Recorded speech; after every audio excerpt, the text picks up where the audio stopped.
La historia de la humanidad está plagada de sombras, pero pocas tan densas como las que revelaron los juicios de Ravensbrück. Fue allí, en el crepúsculo de la Segunda Guerra Mundial, donde el mundo se vio forzado a confrontar una verdad incómoda, desgarradora. La crueldad no distingue género, y la feminidad no ofrece escudo ante el poder absoluto. Aquellas mujeres, antaño consideradas guardianas del Tercer Reich, desafiaron toda preconcepción, mostrando un rostro del mal que aún hoy nos perturba profundamente. Este campo de concentración, un nombre que resuena como un eco del infierno en la tierra, era singular en su horror. Concebido expresamente para albergar a mujeres prisioneras, su maquinaria de opresión estaba casi enteramente en manos femeninas. Las supervisoras de las SS, conocidas como Aufseherinnen, eran las arquitectas de un sufrimiento inimaginable, orquestando torturas, experimentos médicos y el exterminio sistemático de más de 130.000 almas, entre mujeres y niños. Estos ángeles caídos, con su mano de hierro, golpeaban a las prisioneras con porras hasta la extenuación, seleccionaban a las víctimas destinadas a las cámaras de gas con una frialdad escalofriante y participaban en atrocidades médicas que desafían cualquier comprensión. Cuando el telón de la guerra cayó, su defensa era un coro monocorde, simplemente seguían órdenes. Pero la verdad que emergió de los tribunales desmantelaría esa coartada con una fuerza devastadora. En abril de 1945, las tropas soviéticas, al liberar Ravensbrück, se encontraron con un escenario de horror insondable. Mujeres esqueléticas se arrastraban por el barro entre barracones, apenas aferradas a la vida. Cerca del crematorio, los cuerpos se amontonaban como leña seca, y la cámara de gas, construida apenas unos meses antes, aún exhalaba el hedor del Ciclón B y la muerte. Entre las ruinas, los soldados soviéticos hallaron algo inesperado. Guardias femeninas de las SS intentando huir o mimetizarse con las prisioneras. Estas mujeres, que durante años habían ostentado un poder absoluto sobre la vida y la muerte, que habían recorrido el campo decidiendo quién viviría un día más y quién perecería, que habían supervisado experimentos médicos que mutilaban y asesinaban y que habían golpeado a otras mujeres hasta romperles los huesos y desgarrarles la carne, ahora se enfrentaban a la aterradora certeza de que sus víctimas sobrevivirían para testificar contra ellas. La memoria de los inocentes sería su verdugo. Los soviéticos procedieron a los arrestos de inmediato. Algunas guardias fueron abatidas en el acto por prisioneras sedientas de venganza. Otras fueron capturadas tratando de escapar vestidas de civil. Unas pocas incluso intentaron hacerse pasar por prisioneras, con la vana esperanza de que el caos ocultaría sus identidades. Pero las supervivientes conocían cada rostro, cada voz, cada acto de crueldad. No habría escape de la verdad grabada a fuego en la memoria colectiva. Lo que estas mujeres no sabían era que sus procesos judiciales se convertirían en uno de los procedimientos legales más trascendentales de la historia, estableciendo precedentes que moldearían el derecho internacional para las futuras generaciones. El mundo estaba a punto de comprender que ser mujer no ofrecía inmunidad ante la persecución por crímenes de guerra. Los juicios comenzaron en Hamburgo, Alemania, en diciembre de 1946, bajo jurisdicción militar británica. Los acusados incluían a 16 mujeres que habían servido en Ravensbrück, junto con varios oficiales masculinos. El fiscal principal era un coronel británico que había dedicado meses a entrevistar a supervivientes y a recabar pruebas, consciente de que estos procesos sentarían las bases para el juicio de perpetradoras femeninas de crímenes de guerra. La sala del tribunal era austera, despojada intencionadamente de cualquier comodidad. Las acusadas se sentaban en hileras, vestidas con ropa civil sencilla, sus rostros oscilando entre el desafío y el terror. Muchas parecían mujeres corrientes, incluso maternales. Algunas apenas habían dejado la adolescencia. Al verlas, resultaba casi imposible imaginar los horrores que habían perpetrado.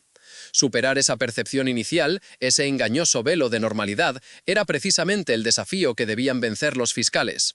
Entre las arrestadas se encontraba Dorothea Binz, la subdirectora de Guardianas del Campo. Con solo 26 años, se había forjado una reputación como una de las guardias más sádicas de Ravensbrück. Las supervivientes testificaron que Binz portaba un látigo y una pistola en todo momento, golpeando a las prisioneras por las más mínimas infracciones o simplemente por puro capricho. Seleccionaba a las mujeres para las cámaras de gas con una indiferencia pasmosa, señalando a prisioneras al azar como quien elige aguacates en el mercado. Durante los interrogatorios, Vince no mostró arrepentimiento alguno. Al ser cuestionada sobre sus actos, respondió que había sido entrenada para tratar a las prisioneras con dureza y que la desobediencia habría resultado en su propio castigo. Su defensa era una letanía tristemente célebre: solo seguía órdenes. Una frase que resonaría a lo largo de los juicios, repetida por acusada tras acusada, cada una intentando eludir la responsabilidad de su elección personal.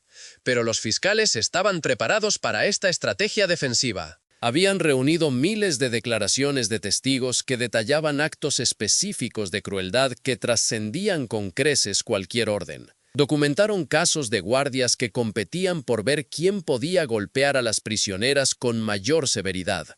Recopilaron testimonios sobre guardias que torturaban a mujeres por diversión, que infligían dolor porque lo disfrutaban, que mataban sin que se les hubiera dado orden alguna de hacerlo.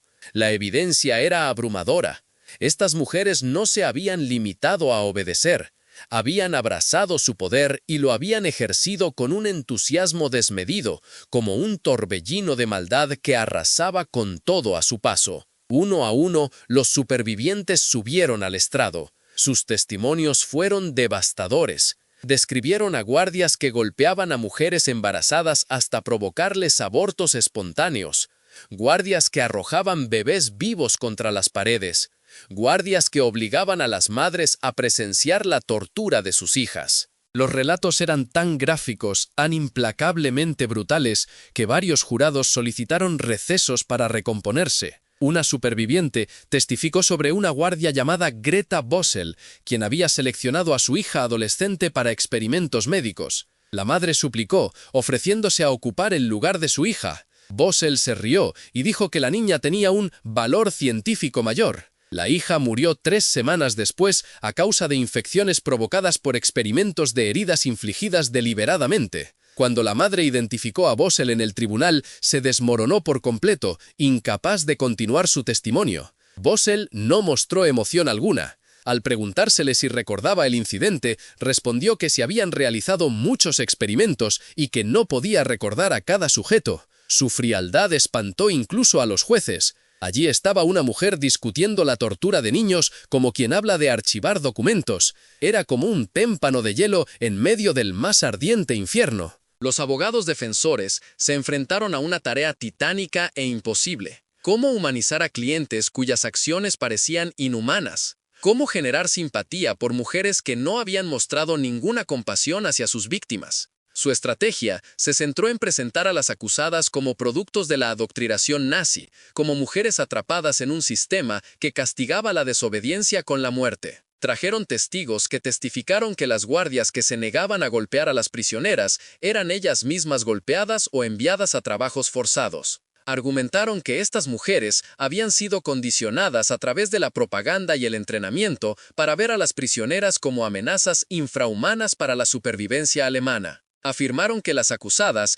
eran víctimas de un sistema totalitario que destruyó el juicio moral. Pero la acusación estaba lista para contrarrestar. Presentaron pruebas de guardias que habían solicitado traslados y se les habían concedido. Demostraron que negarse a cometer atrocidades no resultaba en ejecución, sino solo en una reasignación. Probaron que las mujeres juzgadas se habían ofrecido voluntarias para puestos de autoridad, buscándolos en lugar de ser forzadas a ocuparlos. Lo más condenatorio de todo, probaron que la crueldad exhibida iba mucho más allá de cualquier orden, mostrando iniciativa y una creatividad macabra en la inflicción de sufrimiento.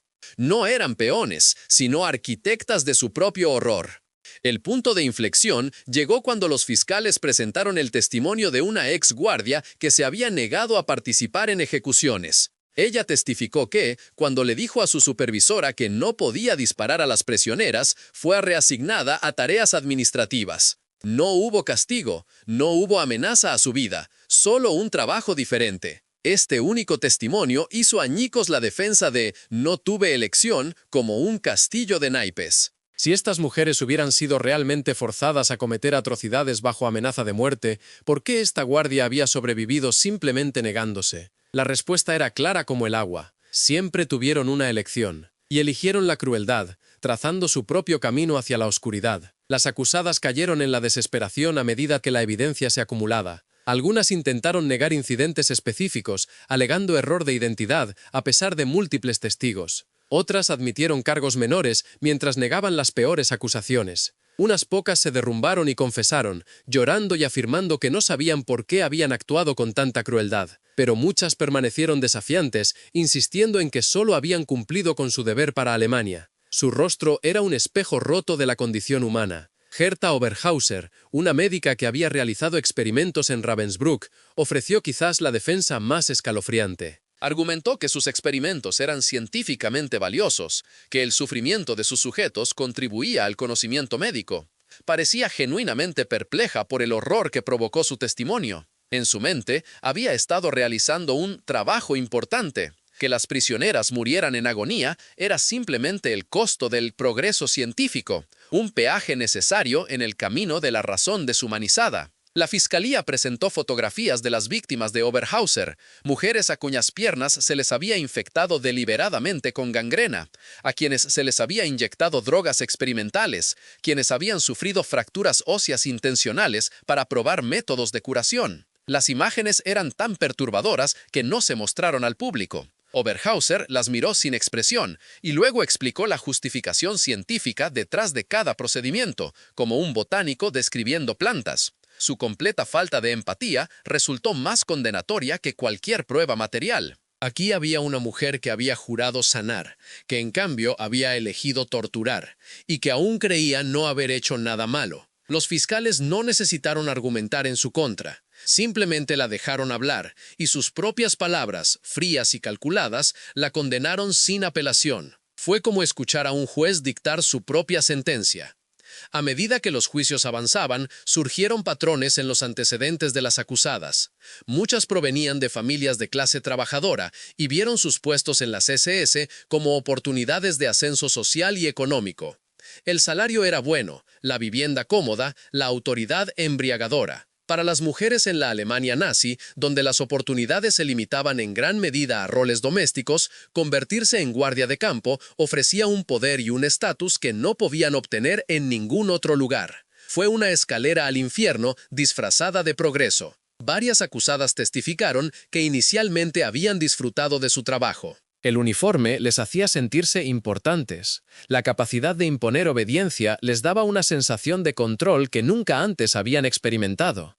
El respeto mostrado por otras guardias y oficiales era adictivo, como una droga lenta que corroe el alma. Poco a poco, de forma incremental, se habían acostumbrado a la violencia.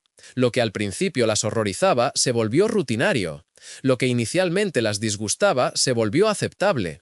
Y finalmente, algunas admitieron, llegó a ser incluso gratificante.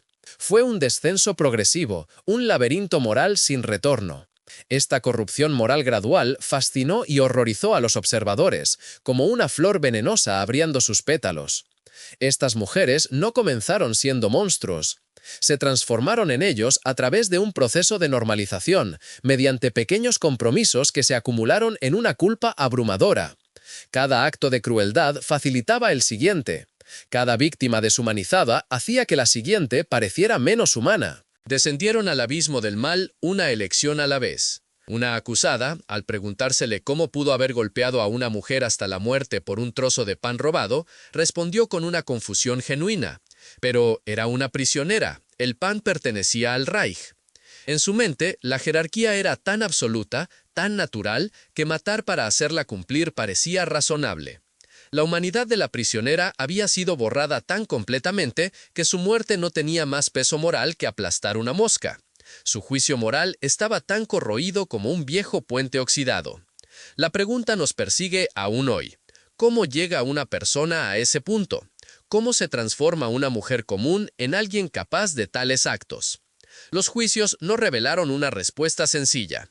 Algunas guardias habían sido crueles antes de llegar a Ravensbrück. Otras habían desarrollado su brutalidad en respuesta a la cultura del campo. Pero todas, sin excepción, habían tomado decisiones, una y otra vez, de abrazar la crueldad en lugar de resistirla. En cada encrucijada, eligieron el sendero más oscuro. En marzo de 1947 se dictaron los veredictos. 11 acusadas, incluyendo a Dorothea Vince y Greta Bossel, fueron sentenciadas a muerte en la horca. 3 recibieron penas de prisión que oscilaban entre 10 años y cadena perpetua. Una fue absuelta por falta de pruebas. Las sentencias fueron objeto de una intensa controversia. Algunos argumentaron que eran demasiado duras, que ejecutar a mujeres sentaba un precedente peligroso. Otros insistieron en que eran demasiado indulgentes, que la muerte era un castigo insuficiente para la magnitud de las atrocidades cometidas. Un debate que aún resuena en los ecos de la historia.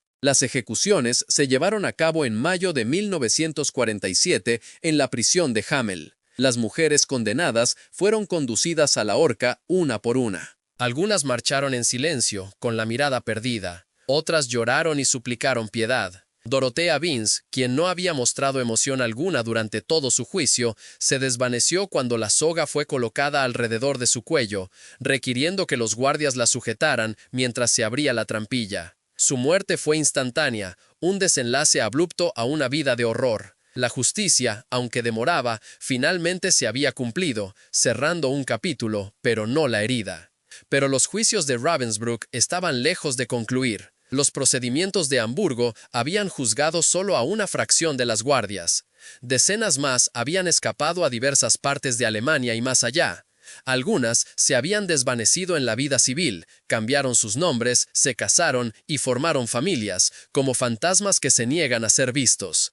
Llevaban vidas aparentemente normales, mientras sus víctimas arrastraban un trauma que jamás sanaría, una cicatriz imborrable en el alma. ¿Sería usted capaz de perdonar a alguien que le torturó si afirmara haber cambiado, si insistiera en que ahora era una persona diferente? Los supervivientes de Ravensbrück se enfrentaron a esta pregunta constantemente a medida que más guardias eran descubiertas y juzgadas a lo largo de las décadas de 1950 y 1960. Hertha Oberhauser, la doctora que había realizado experimentos médicos, fue inicialmente sentenciada a 20 años de prisión. Solo cumplió 5 años antes de ser liberada en 1952. Regresó a la práctica médica, abriendo una clínica familiar en Alemania. Cuando los supervivientes descubrieron esto en 1958, la indignación pública la obligó a perder su licencia médica. Vivió en un relativo anonimato hasta su muerte en 1978, sin expresar jamás un remordimiento genuino por lo que había hecho,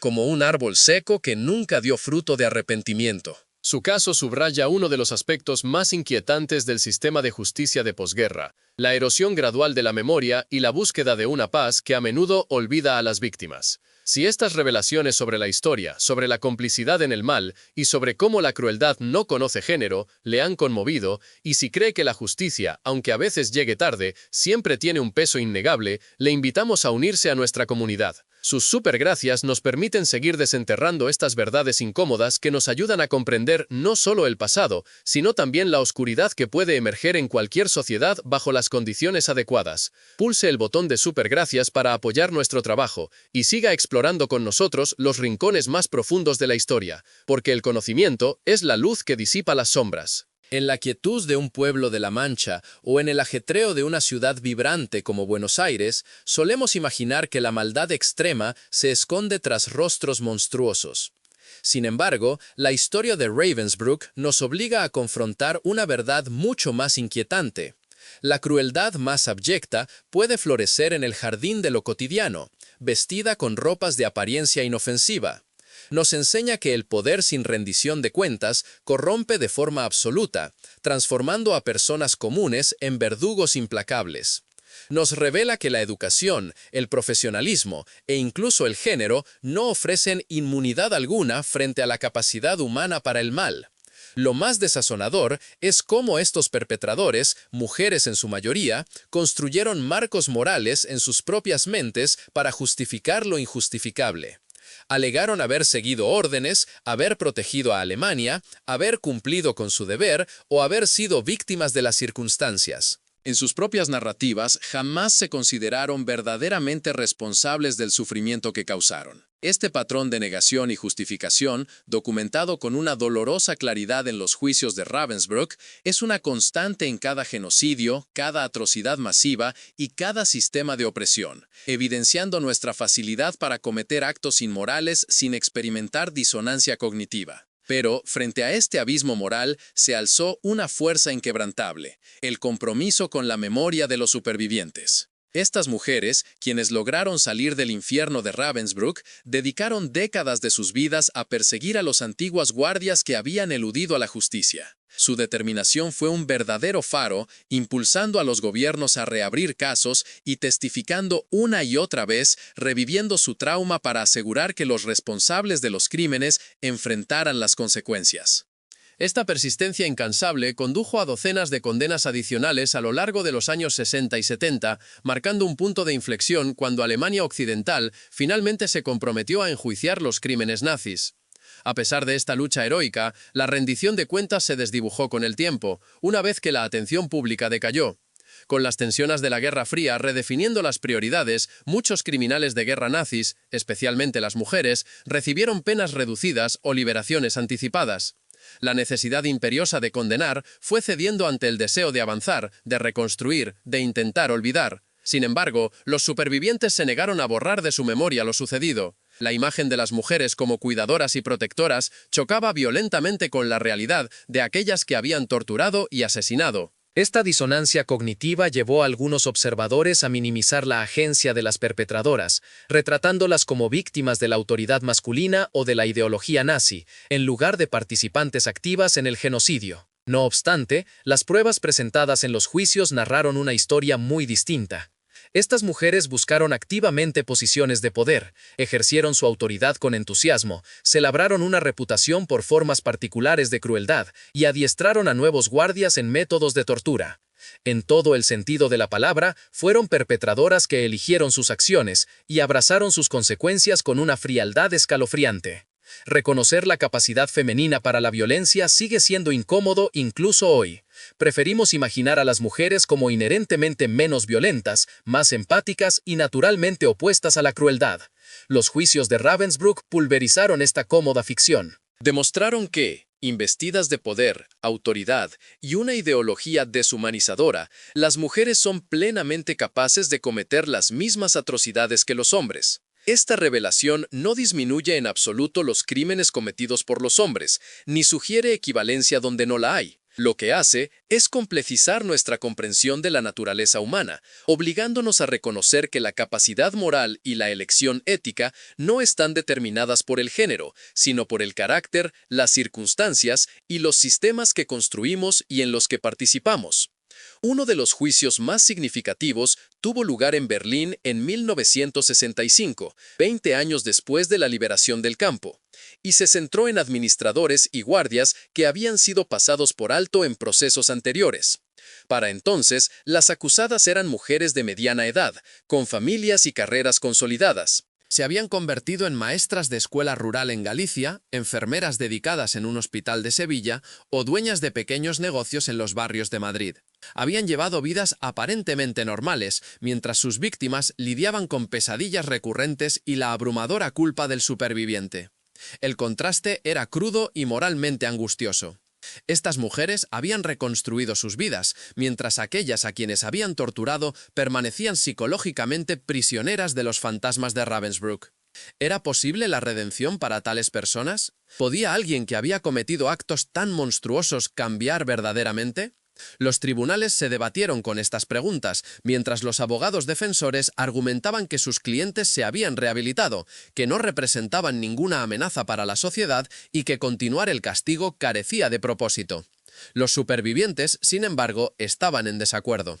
Insistieron en que la justicia, aunque tardía, seguía siendo un derecho inalienable. Sostenían que permitir que los perpetradores eludieran las consecuencias enviaba el mensaje de que tales crímenes podían cometerse con un riesgo limitado, como quien paga una multa pequeña por una infracción grave. Afirmaron que las mujeres juzgadas habían elegido la comodidad y el anonimato por encima de la rendición de cuentas y el remordimiento. Sus testimonios, entregados décadas después de la guerra, cargaban con el peso acumulado de años de espera por la justicia. Durante ese juicio de 1965, una superviviente, con la voz quebrada pero firme, se dirigió directamente a una antigua guardia. «Usted me recuerda, lo veo en sus ojos. Me rompió los dedos por intentar ayudar a mi hermana. Se rió mientras yo gritaba. Y ahora usted se presenta aquí con sus ropas respetables y su abogado, pidiendo clemencia. ¿Me dio usted clemencia cuando tenía 15 años y le suplicaba que se detuviera? La sala de audiencias cayó en un silencio sepulcral, tan denso como la niebla en una mañana de invierno en la sierra. La acusada, una mujer que ya superaba los 50 años y tenía nietos, comenzó a llorar. Admitió que recordaba. Dijo que lo sentía, que había sido joven e insensata, que no había entendido lo que hacía. Pero sus lágrimas parecían menos un signo de arrepentimiento genuino que de haber sido atrapada, de enfrentarse a consecuencias que creyó haber esquivado para siempre. El juez la condenó a 8 años de prisión. Cumplió 4 antes de ser liberada por motivos de salud. La superviviente observó desde la galería, con el rostro marcado no por la satisfacción, sino por un cansancio profundo, como si hubiera escalado una montaña sin cima. La justicia había llegado, sí, pero lo había hecho demasiado tarde y con demasiada suavidad para equilibrar la balanza del sufrimiento, dejando una herida abierta en el alma de los que habían vivido el horror. El legado jurídico de los juicios de Ravensbrück trascendió con creces las condenas específicas. Estos procesos sentaron precedentes cruciales en el derecho internacional, como una piedra angular sobre la que se construirían futuros juicios. Demostraron que seguir órdenes no era una defensa válida para los crímenes de guerra, una lección que resonaría en todo el mundo. Probaron que las mujeres podían ser igualmente responsables de atrocidades, derribando mitos arraigados. Mostraron que las violaciones de la ética médica constituían crímenes contra la humanidad, un grito de alerta para la comunidad científica. Y, fundamentalmente, afirmaron que no existe un plazo de prescripción para el genocidio, garantizando que el tiempo nunca borrará la búsqueda de la justicia. El último gran juicio relacionado con Ravensbrück tuvo lugar en 1984, casi 40 años después de la liberación del campo. La acusada era una mujer de 70 años, identificada por supervivientes que la habían rastreado durante décadas. Había vivido discretamente en un pequeño pueblo alemán, trabajando como bibliotecaria, criando a sus hijos y participando en eventos comunitarios. Nadie en su vida actual sabía lo que había hecho en Ravensbrück. El juicio fue breve, la evidencia abrumadora. Fue condenada a 6 años de prisión y cumplió 3 antes de morir por causas naturales. En su juicio, finalmente expresó lo que pareció ser un remordimiento genuino, aunque los supervivientes debatieron si era real o simplemente el producto de la vejez y la inminencia de la muerte. Su caso planteó una pregunta que los juicios de Ravensbrück nunca pudieron responder por completo. ¿Es posible la redención para quienes cometen tales crímenes? ¿Puede una persona transformarse verdaderamente de un torturador sin remordimientos a alguien capaz de empatía genuina y comprensión moral? ¿O el acto de cometer tales atrocidades corrompe permanentemente algo esencial en el alma humana, como una mancha imborrable en un lienzo? Los propios supervivientes tenían opiniones diversas. Algunos creían que cualquiera podía cambiar, que el perdón era posible incluso para los peores actos, si se mostraba un arrepentimiento sincero. Otros insistían en que ciertos crímenes colocan a los perpetradores más allá de la redención, que lo que estas mujeres hicieron nunca podría ser perdonado ni olvidado. Ambas perspectivas tenían su validez, como las dos caras de una misma moneda, y ambas reflejaban diferentes maneras de procesar el trauma y buscar justicia. En 1996, más de 50 años después de la liberación, ocurrió el juicio final relacionado con Ravensbrück. La acusada, de 90 años, había vivido en Sudamérica durante décadas antes de ser extraditada a Alemania. El juicio fue en gran medida simbólico, ya que era demasiado mayor y estaba demasiado enferma para cumplir una pena significativa, falleciendo antes de que se dictara el veredicto. Sin embargo, el juicio tuvo una gran relevancia porque envió un mensaje claro como el agua. No habría refugio seguro para quienes participaron en el genocidio, ni fecha de caducidad para la rendición de cuentas, como una deuda que nunca prescribe. Para entonces, la mayoría de los supervivientes de Ravensbrück también habían fallecido. Sus testimonios, sin embargo, perduraron en archivos, en registros judiciales y en museos conmemorativos, como ecos en el tiempo. El propio campo se ha conservado como un sitio memorial, un lugar donde los visitantes pueden recorrer los terrenos e intentar comprender lo incomprensible. Los barracones donde las mujeres se apiñaban, hambrientas y enfermas, el bloque médico donde se realizaban experimentos, el muro de ejecución donde miles fueron fusiladas, el crematorio donde los cuerpos fueron reducidos a cenizas y huesos. Al pasear hoy por Ravensbrück, es casi imposible imaginar los horrores que allí ocurrieron. El lugar es tranquilo, casi apacible. Los árboles han crecido, la hierba cubre los terrenos de la asamblea donde los prisioneros permanecían horas a la intemperie. La naturaleza ha reclamado lo que los humanos dedicaron una vez a la crueldad sistemática. Pero la memoria permanece, grabada en piedra y testimonio, en los registros judiciales y en las cuentas de los supervivientes, desafiando al olvido. Las mujeres que cometieron atrocidades en Ravensbrück están casi todas muertas ahora. La mayoría falleció de causas naturales, en sus camas, rodeadas de sus familias, disfrutando de los finales pacíficos que negaron a sus víctimas. Algunas murieron en prisión o en la horca. Muchas eludieron la justicia por completo, sus nombres perdidos en la historia o escondidos detrás de mentiras e identidades falsas. Pero sus crímenes siguen documentados, sus víctimas recordadas y sus juicios preservados como lecciones de la capacidad humana tanto para el mal como para la justicia. Entonces, ¿qué podemos aprender de los brutales juicios de las mujeres nazis que sirvieron en Ravensbrück? Primero, que el mal requiere participación activa. La complicidad pasiva es en sí misma una forma de perpetración. Estas mujeres no fueron forzadas a cometer atrocidades, las eligieron una y otra vez, hasta que la elección se convirtió en hábito y el hábito en identidad, como quien teje su propio destino con hilos oscuros. Segundo, que el poder sin rendición de cuentas corrompe de manera absoluta. Las mujeres de Ravensbrück ejercieron un poder ilimitado sobre la vida de los prisioneros. Sin supervisión, sin consecuencias, sin frenos morales, ese poder transformó a mujeres comunes en torturadoras y asesinas. La lección se extiende más allá de la Alemania nazi, a cualquier sistema donde la autoridad opera sin responsabilidad, como un barco a la deriva sin timón. Tercero, que la justicia importa, incluso cuando se retrasa. Los supervivientes que testificaron en juicio tras juicio, década tras década, entendieron que la rendición de cuentas tiene propósitos que van más allá del castigo. Afirma que ciertos actos son inaceptables, valida las experiencias de las víctimas y envía un mensaje a futuros perpetradores de que los crímenes serán recordados y procesados, como una sentencia escrita en la historia. Cuarto, que la redención requiere más que el paso del tiempo.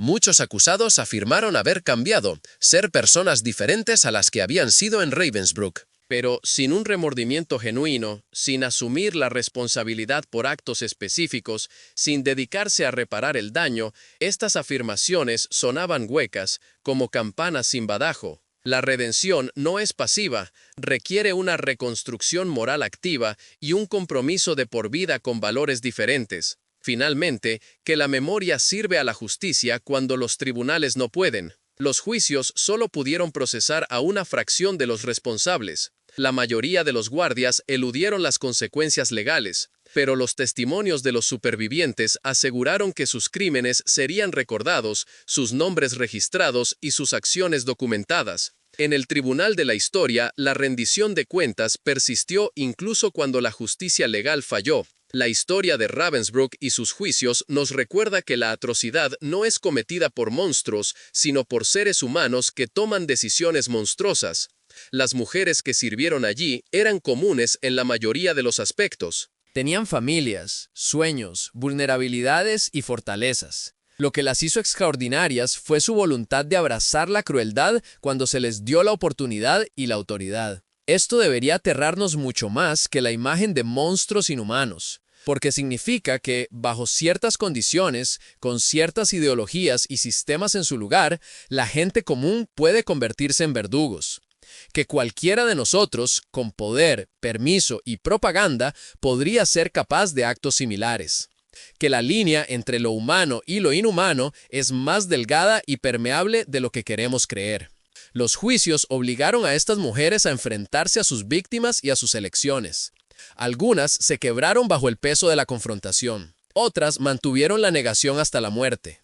Pero todas se vieron obligadas a escuchar, testimonio tras testimonio, exactamente lo que habían hecho y a quién. Se vieron forzadas a verse reflejadas en los ojos de los supervivientes, a comprender cómo sus acciones habían destruido vidas, psiques y futuros. Ese ajuste de cuentas, incluso incompleto, incluso imperfecto, importó. Creó un registro histórico que no puede ser borrado ni negado. Otorgó a los supervivientes la dignidad de ser escuchados y creídos. Estableció precedentes legales que dieron forma al derecho internacional. Y nos dejó con preguntas que debemos seguir planteando, como un eco persistente en el alma. ¿Qué haríamos nosotros en circunstancias similares? ¿Cómo construimos sociedades que prevengan tales horrores? ¿Cómo reconocemos los primeros signos de corrupción moral antes de que se convierta en una atrocidad sistemática? Estas preguntas no tienen respuestas fáciles, pero hacerlas, lidiar con ellas y negarse a apartar la mirada de las verdades incómodas que revelan es la forma en que honramos tanto a las víctimas como al propio principio de justicia. Los juicios brutales de las mujeres nazis que sirvieron en Ravensbrück expusieron el rostro femenino del mal. Nos mostraron que la crueldad no conoce de género, que el poder corrompe universalmente, que la gente común puede cometer un mal extraordinario. Pero también nos enseñaron que la justicia, por muy tardía que sea, sigue siendo significativa, que las voces de los supervivientes importan, que la rendición de cuentas sirve a propósitos más allá del castigo, y que la memoria resiste al borrado. Al final, los juicios no nos dejaron con un cierre, sino con una obligación. La obligación de recordar, de dar testimonio, de hacer preguntas difíciles sobre la naturaleza humana y la elección moral, de construir sistemas que eviten que tales atrocidades se repitan, de reconocer que la capacidad para el bien y el mal existe en todos nosotros, y que aquello en lo que nos convertimos depende de las decisiones que tomamos, los valores que abrazamos y la responsabilidad que cultivamos. Si esta exploración de la responsabilidad moral en circunstancias imposibles resuena con usted, le invitamos a unirse a nuestra comunidad suscribiéndose. Juntos continuaremos examinando las difíciles preguntas que la historia nos plantea. ¿Cómo la gente común se vuelve capaz de una maldad extraordinaria? ¿Qué nos impide reconocer nuestra propia capacidad de crueldad? ¿Y cómo pueden las sociedades construir sistemas que impidan que ocurran tales transformaciones? Si valora este contenido, considere apoyar nuestro trabajo dejando un súper gracias. El mal no se anuncia, se insinúa gradualmente, bajo uniformes y órdenes, en jerga burocrática y eficiencia organizacional. Ofrece poder, estatus y pertenencia, normaliza la crueldad por repetición y justifica el horror con ideologías. Si no permanecemos vigilantes, si no cuestionamos la autoridad, exigimos responsabilidades e insistimos en la humanidad ajena, corremos el riesgo de ser verdugos. Las mujeres de Ravensbrück tomaron decisiones cruciales. Los juicios documentaron esas elecciones y sus graves consecuencias. Nuestra elección ahora es vital. ¿Recordaremos, aprenderemos y construiremos un mundo sin tales juicios atroces? Esa tarea esencial prosigue. La memoria perdura con fuerza. Las lecciones permanecen más que urgentes para todos.